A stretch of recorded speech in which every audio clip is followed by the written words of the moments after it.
अब मैं गुलाम सरवर को दावत देता हूँ कि नमाज जनाजा बयान करें।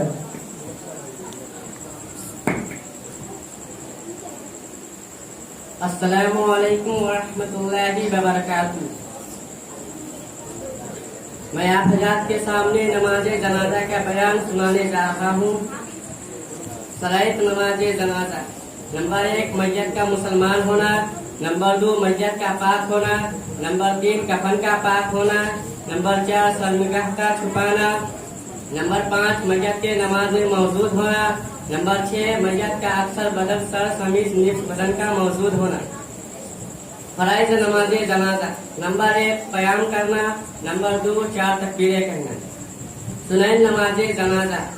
इमाम को मैयत के सीने के मुकाबिल खड़ा होना और तकबीर तहरीमा के बाद सना पढ़ना और दूसरे तकबीर के बाद दुरूद शरीफ पढ़ना और तीसरे तकबीर के बाद दुआ पढ़ना और चौथे तकबीर के बाद सलाम फेरना।